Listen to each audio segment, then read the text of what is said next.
We were going into, we finished up chapter 9 last week, we're going into chapter 10. And chapter 10 is another one of those inserted chapters, or what we call parenthetical chapters. They're designed to kind of break up the chain of events and bring us kind of root us back home, in that they are designed to describe what's going on in heaven and on earth simultaneously. And so that's what this chapter is. It's not a long chapter at all, so it won't take very long to get through it. There's not a whole lot even of symbolism or anything like that in this chapter. But we do want to start with verse 1, of course. And I'm going to have to rely on my readers tonight. If someone wants to look at chapter 10, and let's look at verses 1 through 4. And I saw another mighty angel come down from heaven, clothed with a cloud, and a rainbow was upon his head, and his face was as it were the sun, and his feet as pillars of fire. And he had in his hand a little book open, and he set his right foot upon the sea, and his left foot on the earth, and cried with a loud voice, as when a lion roareth, and when he cried, 7 thunders uttered their voices. And when the 7 thunders had uttered their voices, I was about to write, and I heard a voice from heaven saying unto me, Seal up those things which the 7 thunders uttered, and write them not. Okay. And I saw another mighty angel. I've got up there, I've got in your notes, that another reflects the meaning of a different kind. So a different kind of angel, a different kind of mighty angel would come down from heaven. What I want to focus on here, and we'll do the references too, since I've got them up there. Talks about coming through the cloud. We've already seen this in Revelation 1 and 7. His countenance being as the sun, or his face, his expression being as the sun. We saw that in Revelation 1 and 16. And the feet of brass as burned in the fire. We saw that in Revelation 1:15. So we've already kind of been introduced to some of the symbolism in the earlier chapter. Go ahead, Amber.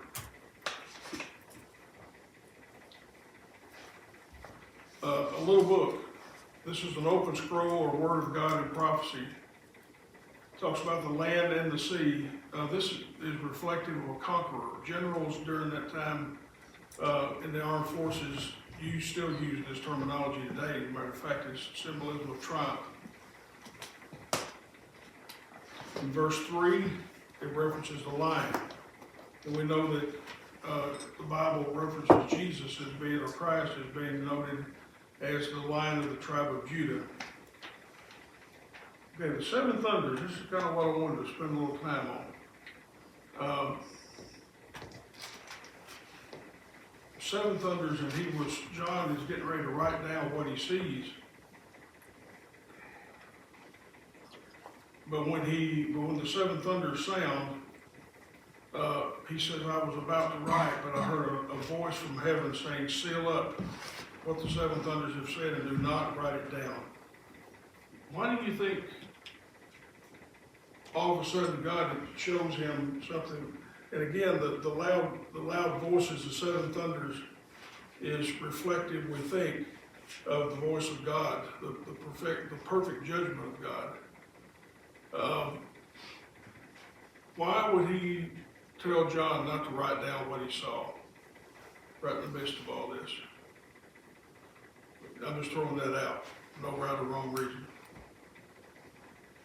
Could be so bad, so terrible, and how you want to phrase it. Yeah. I think I included that even in the notes for y'all tonight.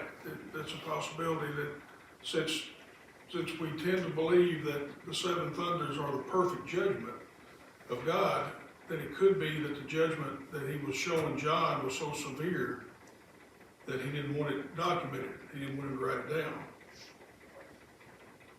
Could be. Can y'all think of any other reason why God would ask John, or command John not to write down what he was seeing?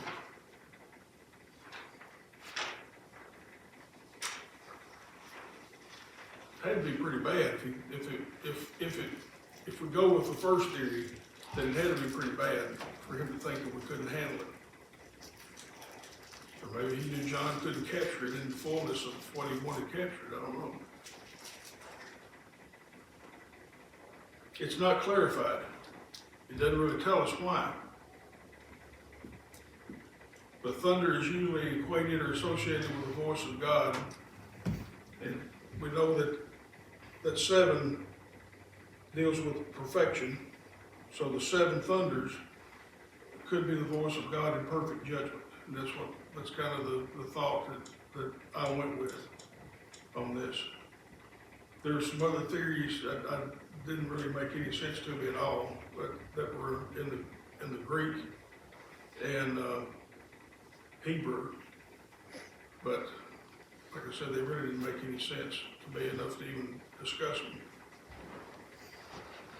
In verse 4, John writes, and when the 7 thunders had sounded, I was about to write down, and I heard a voice from heaven saying, seal up the thunders and what the thunders have said, and do not write them down. John is forbidden to write completely what the perfection of God's judgment was. John has revealed the whys of life. I've got that down there. Why he judges the way that he does. And this is where I gave this to you. Perhaps the exact details of the information shared by the 7 thunders was not recorded because judgment was too severe to share. All right. Let's do verses 5. Let's see.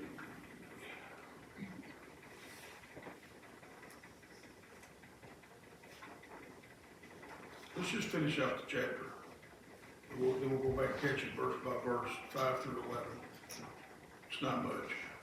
And the angel which I saw standing behind the sea and upon the earth lifted up his hand to heaven, and sware by him that liveth forever and ever, who created heaven and things that therein are, and the earth and the things that therein are, and the sea and the things which are therein, that there should be time no longer, but in the days of the voice of the seventh angel, when he shall begin to sound, the mystery of God should be finished, as he hath declared to his servants the prophets.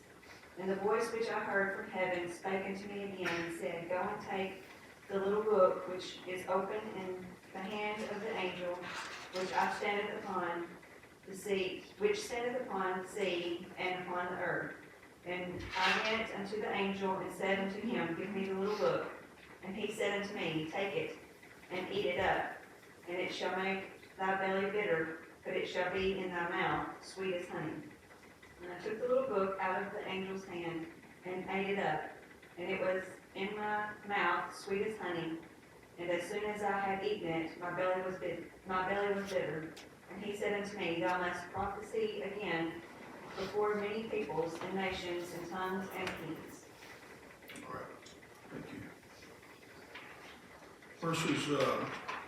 Verses 5 and 6 talk about time. And the reference here,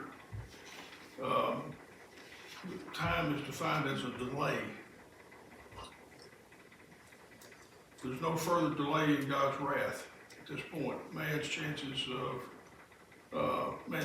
of getting by are now exhausted. There's no holding back when it comes to God's wrath. In verse 7, the mysteries of God, those things which man has never answered, but has always questioned.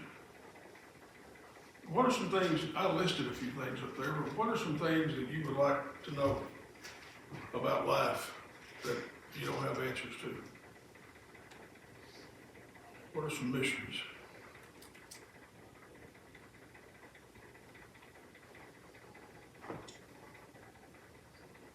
Anybody? Well, a lot of mine are on there, like suffering and why the wicked prosper, you know. So, A lot of mine are on there already. okay. Yeah, I listed a few thoughts that I had. I think they're probably pretty popular thoughts. Why do the wicked prosper? What's the new birth? Incarnation, the virgin birth. Not that I question that it's possible, anything like that. But just from a physiological standpoint, how in the world would something like that happen? I mean, I know how it happens, but still, how did it, it's a mystery to me. Suffering just in general. Why in the world? I know the answer, but it doesn't fill the thirst that I have, I guess, for the mystery itself. But why do good people particularly have to suffer? Why do people that do everything that they're supposed to do in man's eye? They go to church, they're saved, they help. They're the first one to volunteer to help when somebody's in need with something. They tithe, they're active in the church, they volunteer all the time to do things. They try to make their job, whatever it is, a job of service where they're able to help somebody else along the way. Why do people like that have to suffer? I think the closer you get to God, the more the devil is after you. Sometimes he may bring some of that suffering on you. Yeah. Not that God allows it, but God lets it happen to make you want him even more than the devil. It's the opposite, it's a privilege to suffer. Well, I tell you, just being honest,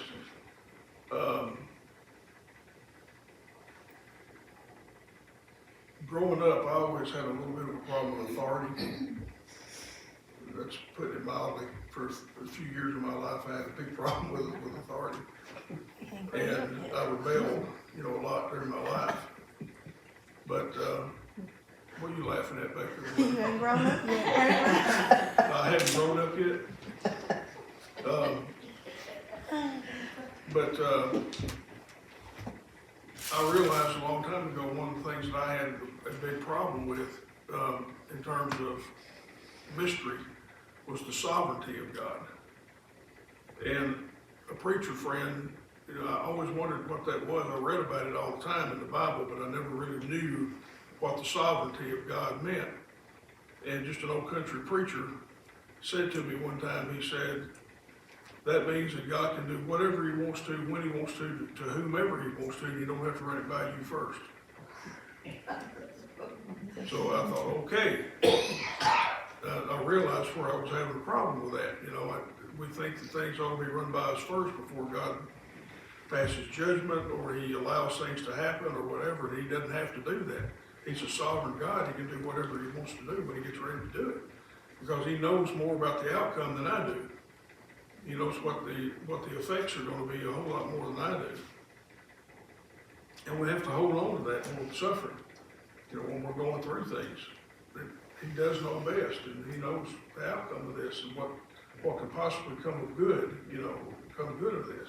It's not our terms and it's not our time, it's his. Right.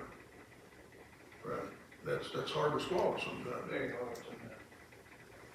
And that just makes us human. It doesn't make us faulty. It doesn't make us anything but human. We wouldn't be human if we didn't ask those questions. One I have the Jesus issue even with, asked the question of why did he forsake him? Jesus even asked that. one I have the issue with is that I won't, is why does it happen to children? Assault, an innocent child. I think sometimes because they are so innocent, their lives, their stories can do more and have more impact on other people than someone who's faulted. Like, you take an adult, every adult has scars, damage, you've done things wrong. People have seen you not be perfect, but a child, you almost can't see them with anything but perfect. So it's just so much more impactful when it's a child, I think. I don't like it. I don't like it at all. But I think Cause you know, like I think about the kid in the fire, you know, human nature, we have to almost be somewhat cold-hearted to the things of the world, because if not, we would live depressed and sad all the time. You know, you think how many times, like if someone had said an adult died in the fire, I'd be like, oh man, I hate that. You know, but I, for my own mental health, would have to say a prayer for their family and move on. But like when it was a kid, that's kind of lingered with me since I heard it. It affects me more because I know that kid was innocent, 21 months old, had not had the opportunity to even mess up. And so that hits me harder than someone who had, I don't know, that's just my thoughts. I don't like it. If I was asking questions, I would ask, why do we even have to do all this in the middle? Like, because God can do whatever He wants to do. Like, let's just fix it all and then be done. Like, let's just fix everybody, God, and be done. I mean, I know it can't work that way, but I mean, I would like to, you know, here's the beginning, here's the end, and let's move on to where everybody's happy and nobody's messed up. I heard a good thing here not too long ago. It was talking about suffering and all that. It was like talking about Paul and Peter and all that.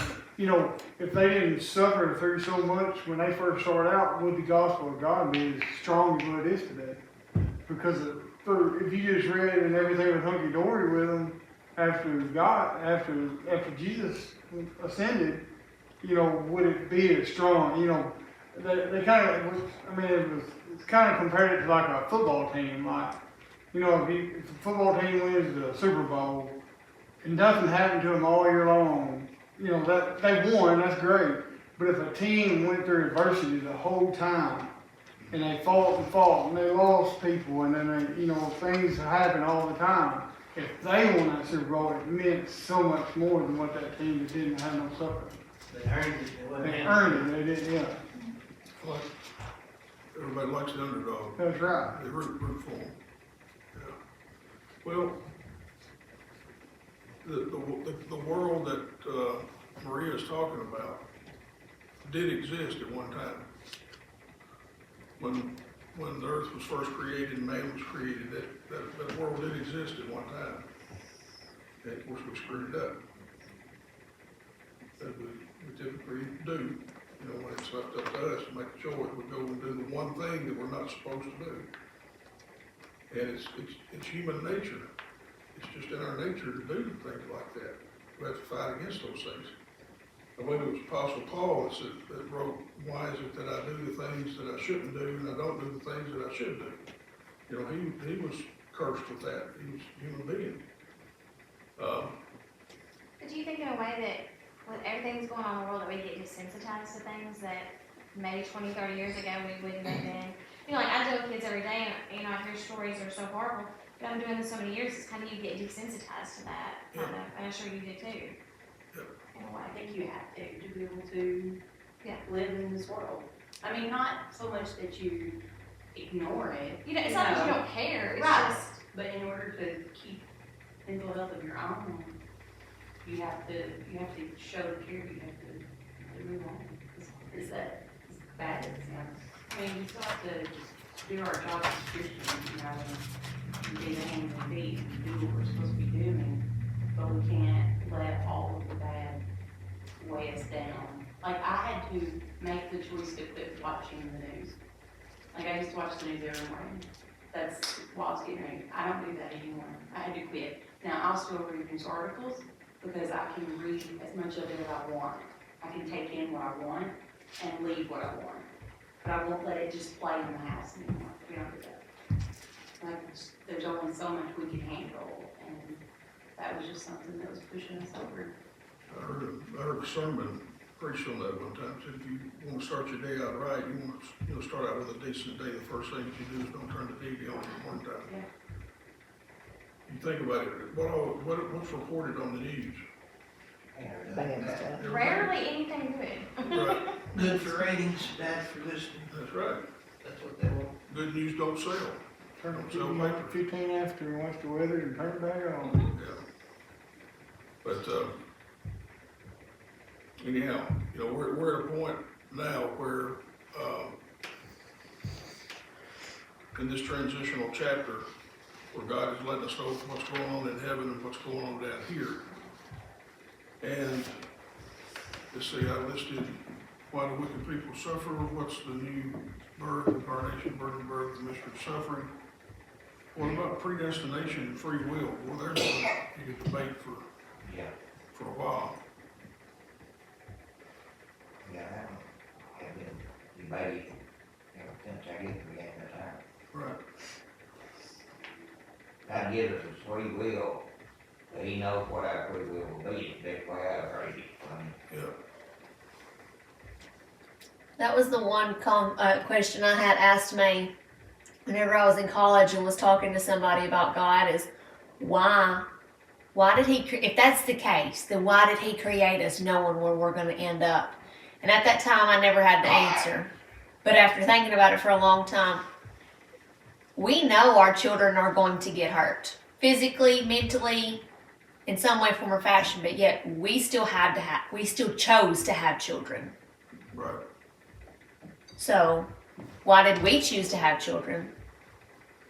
Well, the battle that I had with raising Mason and Cheston was, you know, I was raised to believe that it was my job as a parent to protect my children from feeling hurt and pain and rejection and all those things.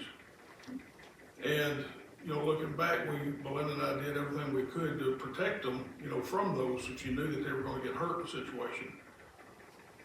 But my real job was not to do that. My real job was to prepare them for hurt, pain, and rejection, because if they live very long at all on this earth, they're going to experience all those things.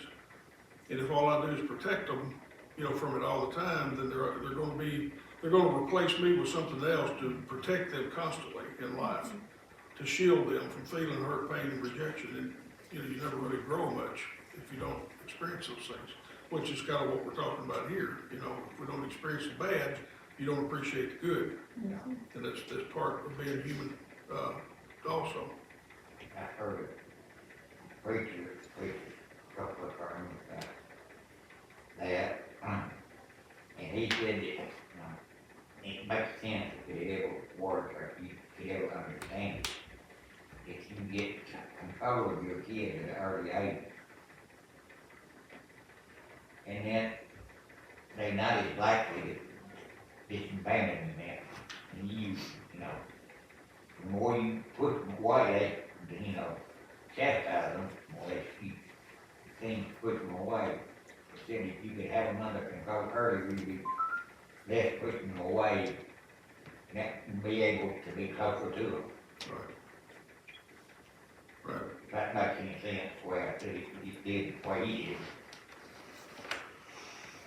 Of course, we don't know that if we grow up, we need parents to talk to all the time, somebody. Sure. Sometimes it's hard for a child to talk to their parents. Fine line when you're raising kids, of being a parent and being a friend. You know, Yeah. Sometimes you can't be both. Really bad, Okay. Mystery of the providence of God. While there's obvious free will, God remains in control. And then others, anything else that y'all can think of that you've wondered about or pondered about and you don't have answers to? Is there any more that you can think of?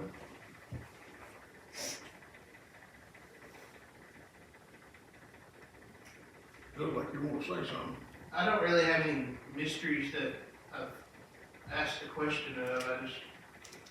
I mean, all of some of the things that work out like they do. Like we were talking about the other day with Logan, the earth rotating at the perfect distance from the sun, and it's just miraculous, you know, all that works, and he made all that. Yeah. I'm not questioning it, I just think it's amazing. When you think about the things that he made and how they work. And if it gets off just a little bit, Yeah. what it One way really, we would burn and one way we would freeze. yeah, what it has potential to impact, you know? We walk around every day not realizing the miracles that are at work around us. I do not know. Y'all know where the majority of oxygen comes from? This is just a random fact, because I'm a random fact person. Where does most of the oxygen in the world come from? Green plants, trees. That's what I thought. Yeah. 70 to 75% comes from the ocean. The ocean is. Ocean, right. For drinking water. Because I always thought trees. Sorry, that was just a random trigger.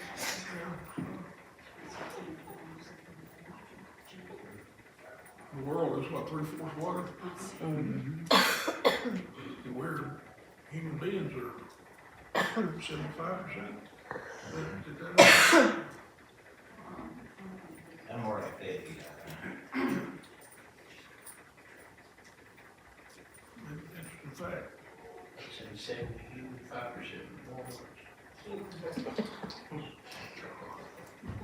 They're Walmart too. 20% Diet Coke. That's right. I looked up, you know, before Walmart. All right. Okay, our chapters to reflect on are Matthew 4:4 and Psalms 119, 103. We've got those, yeah. But he answered and said, "It is written, man shall not live by bread alone, but by every word that proceedeth out of the mouth of God." And then 119, 103 says, "How sweet are thy words unto my taste, yea, sweeter than honey to my mouth." Word of God means a lot. It means everything. But all these questions that we have were revealed, all the mysteries of God were revealed to John. That would have been a lot to take in.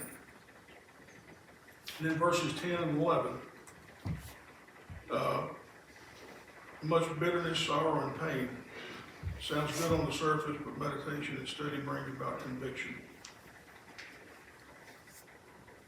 And that closes out chapter 10. I told you there wasn't much to chapter 10. That's a parenthetical chapter.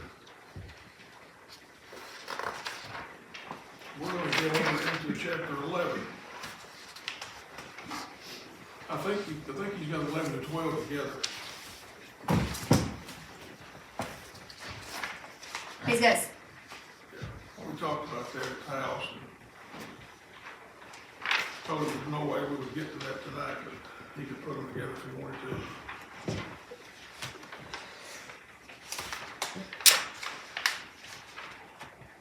Chapter 11, we're going to talk about the Jewish time clock.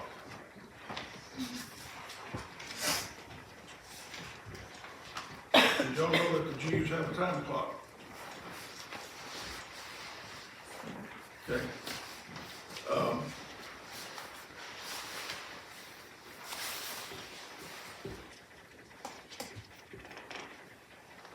It begins with the first erection of the walls of Jerusalem, the walls built during the reign of David and Solomon.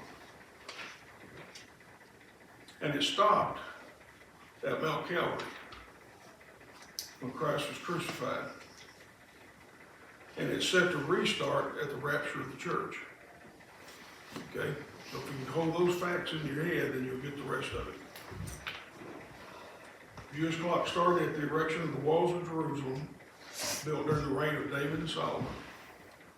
It stopped at Mount Calvary. And it will start again and finish out its time, its allotment of time. When I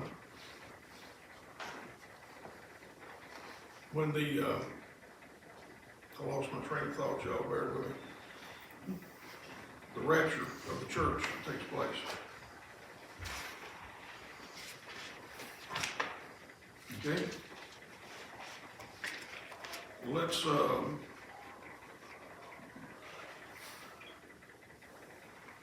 Let's read chapter 11.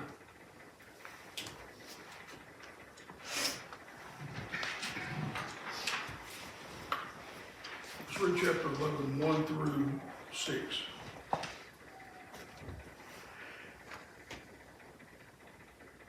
And there was given me a reed like unto a rod. And the angel stood, saying, Rise and measure the temple of God, and the altar, and them that worship therein. But the court which is without the temple leave out, and measure it not. For it is given unto the Gentiles, and the holy city shall they tread underfoot 42 months. How far? 6. 6. 6, okay. And when I will give power unto my 2 witnesses, then they shall prophesy 1,260 days, clothed in sackcloth. And these are the 2 olive trees and the 2 candlesticks standing before the God of the earth. And if any man will hurt them, fire proceedeth out of their mouth, and devoureth their enemies. And if any man will hurt them, he must in this manner be killed. These have power to shut heaven, and it rain not in the days of their prophecy, and have power over waters to turn them to blood, and to smite the earth with all plagues as often as they will. All right, thank you. Okay, so there's a lot in that. A lot of it is reflecting back and using terminology that we've already talked about, candlesticks. Remember, we talked about the 7 candlesticks. It's used, it's reflecting back and using the same type of information that we've already covered. But a reed is a measuring stick, and it shows ownership of the temple. The temple in Jerusalem will be rebuilt. Priests will go out offering up sacrifices and performing long-standing indoctrinated rituals, just like they've always done once it's rebuilt. This is also where the Antichrist will eventually reign. So the temple will be rebuilt and the Antichrist will take up reign. It talks about the 42 months. 42 months is equivalent of how long? We've talked about that. 3.5 years. So we're looking at tribulation time. So 42 months, 3.5 years inside the walls of the city, the Gentiles will rule for about 3.5 years. On the Jewish calendar, weeks are equivalent to 7s. And I think I've got that up there somewhere. Yes, there it is. Thank you. On the Jewish calendar, weeks are the equivalent of 7s, and this amount is used in translation to years. So 1 week equals 1 7, which is equal to 1 year. Is that confusing? Okay, say it again. 1 week on the Jewish calendar equals 1 7, which is equal to 1 year in our terminology. The Jewish calendar begins at the erection of the walls of Jerusalem, which I had already said, built during the time of David and Solomon. And the Jewish calendar stopped at Calvary when Christ was crucified, and it is to restart at the rapture of the church, predominantly Gentile. Why do you think that the rapture of the church will be predominantly Gentile? Because the Jews rejected Jesus. And when the Jews rejected Jesus, Paul predominantly witnessed and preached to the Gentiles and was sent Right. to them. Right. So therefore, that's always, I've always heard and grew up hearing, this time of the Gentiles. Right. It broke Christ's heart when they refused him. Like that, he stood on the mount and looked down upon them. You know, he said, "How oft I would have supped with you, but you would not. You wouldn't accept me." And so he pretty well gave permission at that point to start witnessing to the Gentiles. In the Jews are still looking for him to come back. You know, he's to them, he never came back the first time. You know, they still go to the wall, they still pray over this.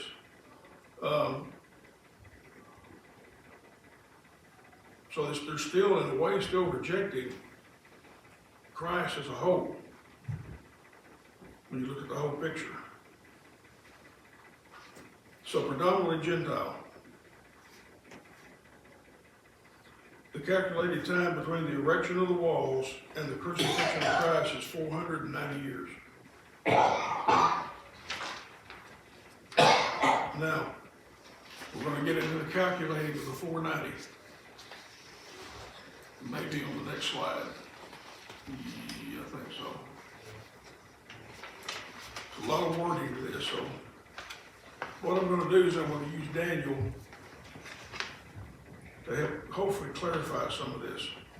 Daniel 9:24 says, this is the King James Version, 70 weeks are determined upon thy people and upon thy holy city to finish the transgression, and to make an end of sins, and to make reconciliation for iniquity, and to bring in everlasting righteousness, and to seal up the vision of prophecy, and to anoint the most holy. That's the King James Version.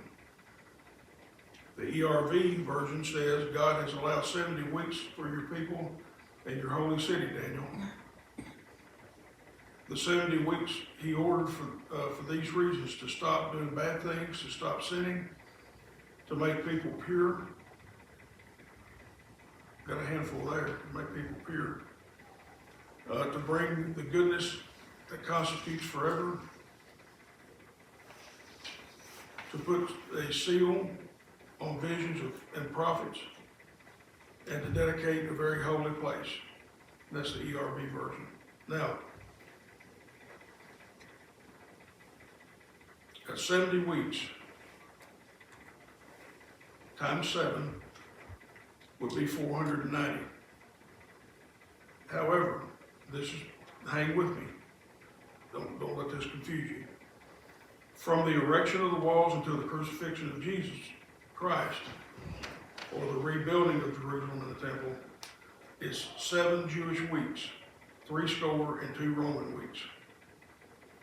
So, the Jewish week is 7 years, the score is 20 years. A Roman week is 7 days, just like we calculate ours.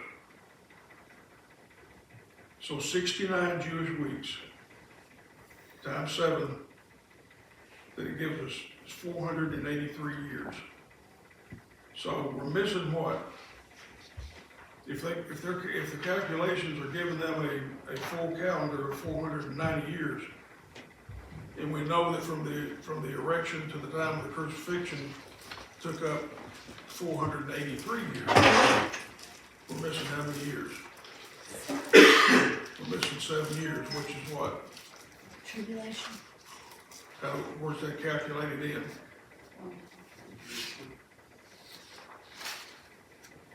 No. We've been talking about it in the book of Revelation, Tribulation. the tribulation period. That's the 7 years that we're missing. So that's another reason that we get the concept of, when is the rapture of the church going to take place? Does it start before before tribulation? Does it start halfway through? Do we go all the way through it? This is another argument that it starts before, because when you calculate the Jewish calendar, it goes from the time of the crucifixion to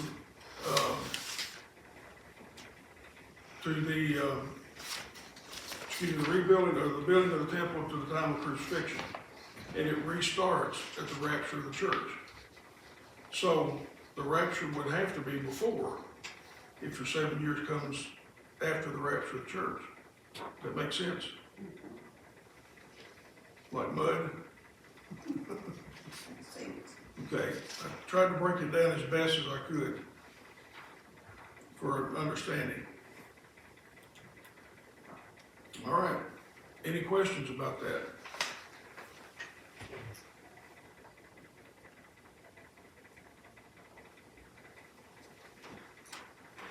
Is that not confusing for them, or I guess they didn't know that was there? Is that what? I was asking, was that not confusing for them, but that was what they knew, so it wouldn't be confusing for them. No, I guess not.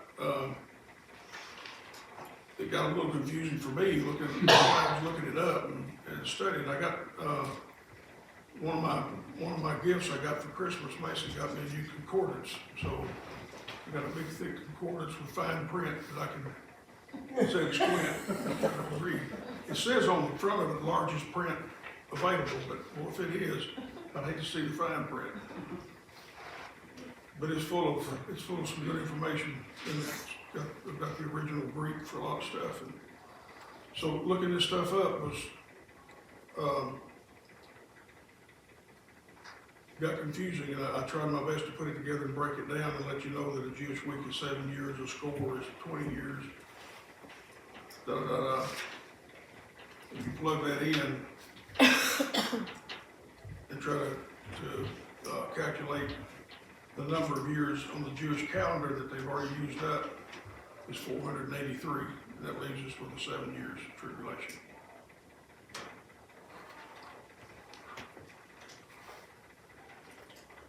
Margaret, I was looking through your book the other day and finding some good questions.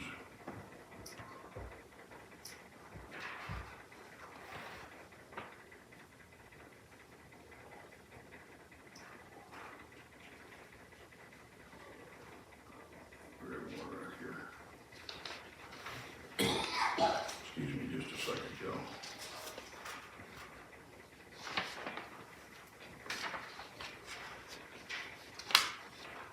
Chapter 11 is a long chapter.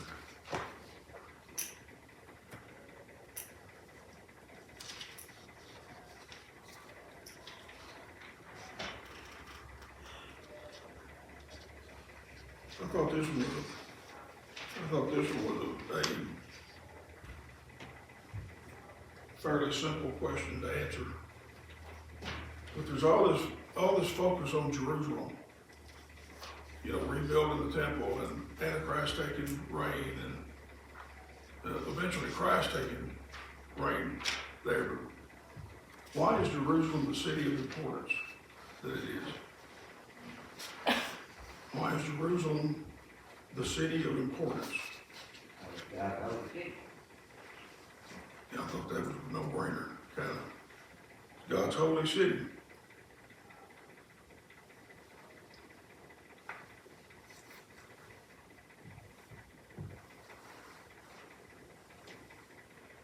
We'll get into some more of this the next time.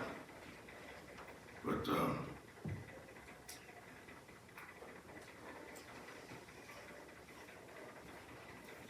I'm reluctant to go much further because we've taken a lot of calculations and information.